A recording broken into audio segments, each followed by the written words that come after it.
Welcome to This Explainer. Today, we're diving into something that is completely fascinating and honestly heavily overlooked. We're talking about the evolutionary psychology behind why you keep blowing up your trading accounts. Look, if you've ever sat there staring at a screen, swearing that this time is your absolute rock bottom, only to find yourself chasing some terrible entry the very next day, I want you to know you're not alone. And more importantly, you aren't broken. You're just human. So let's start with this staggering statistic. Over 90% of day traders fail. Now let's just pause and really think about that for a second. If trading was purely about guessing the direction of a market, it'd basically be a coin flip, right? Price goes up or price goes down.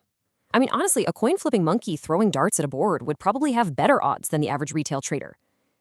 By all the laws of probability, the failure rate just shouldn't be anywhere near 90%.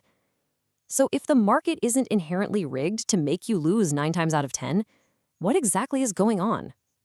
Well, the answer actually lies millions of years in our past. Section 1, the trading survival trap. To really understand this crazy high failure rate, we first have to look at why we even start trading in the first place. Think about it. Most of us turn to trading to escape the rat race, don't we? We're looking for an out from capped salaries, fixed schedules, and just a general lack of personal freedom. When you discover trading and you suddenly see that uncapped potential, the massive payouts, the total independence, your brain does something incredibly powerful. It instantly links trading success to your literal survival. Trading becomes the modern equivalent of gathering food for the winter. It's no longer just a hobby on the side. It becomes your perceived lifeline to a better, safer existence for you and your family. And that right there brilliantly illustrates the core problem. Because your brain has drawn a straight line between trading and survival, a losing trade isn't just a little dip in your account balance anymore.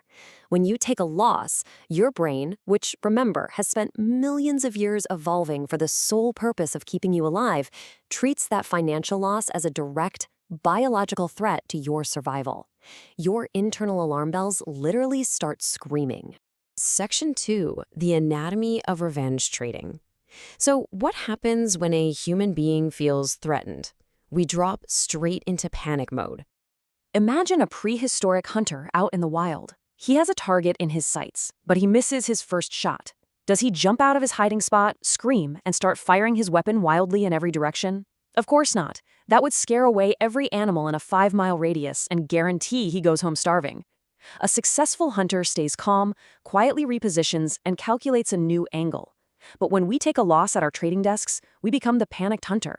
We feel that primal survival threat, and we start firing our capital wildly into the market, frantically clicking the mouse to enter new trades, desperately trying to fix the problem right that very second. And here is the crucial point. If you were to track the statistics of trades taken immediately after hitting a stop loss, the win rate doesn't even crack 5%. 5%. Think about that. You are almost guaranteed to lose. You aren't problem solving at that point. You're just scaring away the prey and wasting your ammunition. There's an old saying in this space: the most dangerous trade you take is the one right after a losing trade. That immediate follow-up trade, the classic revenge trade, is 100% pure emotion. It is completely devoid of logic, stripped of any statistical edge, and it is absolutely the single most dangerous action you can take for your account balance. Your brain genuinely thinks it's saving your life, but it's actually digging your financial grave. Section 3, the curse of loss aversion. Let's see how this frantic clicking builds up over weeks and months of trading. If you continually endure the pain of revenge trading and mounting losses, it eventually hardwires your brain with a psychological condition known as loss aversion. You entirely shift away from the mindset of confidently executing a back-tested strategy. Instead, every single time you open a position, your primary emotion is just fear.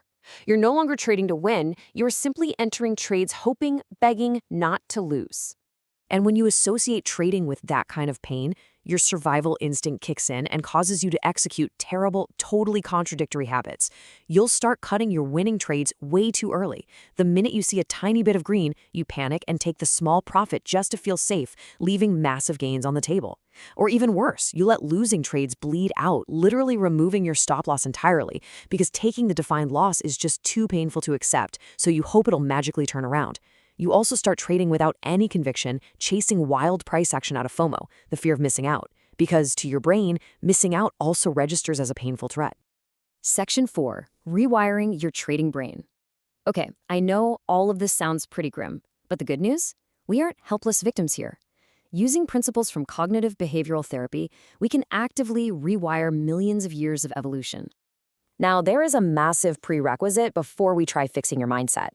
You have to ensure your technical strategy actually works.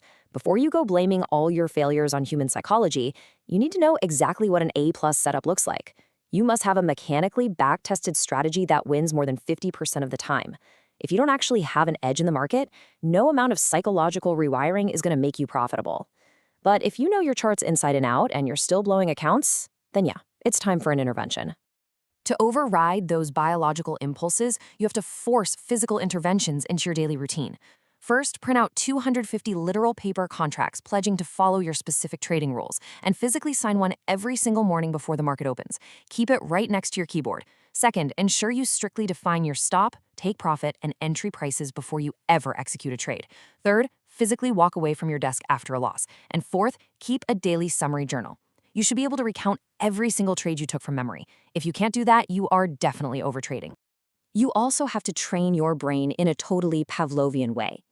You need to create a mental association so incredibly strong that the exact moment your stop limit alarm sounds, you automatically repeat the mantra, clicking is losing.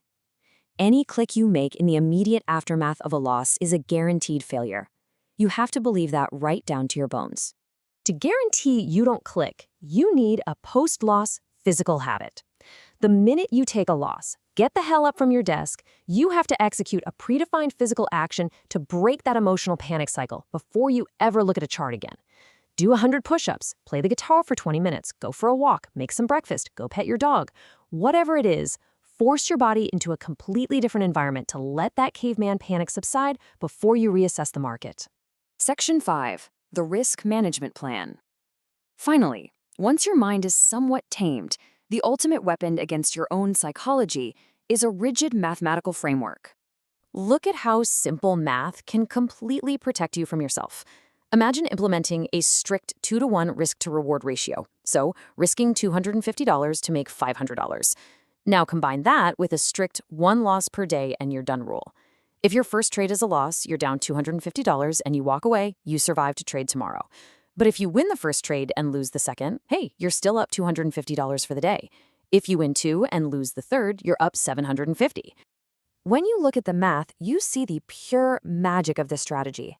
Even on days where you ultimately end on a losing trade, this strict mechanical structure ensures you still walk away with compounding profits. You have structurally, mathematically removed the possibility of a catastrophic account-blowing day. By combining these rigid mathematical rules with a deep understanding of your own caveman instincts, you achieve something really incredible. You start to step outside your emotional body. When a loss happens, instead of feeling the panic, you just observe the panic. You view the market with total objective clarity.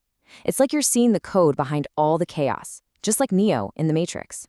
So as we wrap up this explainer, I want to leave you with one absolutely crucial question to ask yourself. The market is going to test you. It's inevitable. So the next time your stop limit gets hit, are you going to let a million years of unmanaged evolution drain your hard-earned account? Or are you going to stand up, step away, and survive to trade another day? The choice is entirely in your hands. Thanks for joining me on this deep dive, and stay focused out there.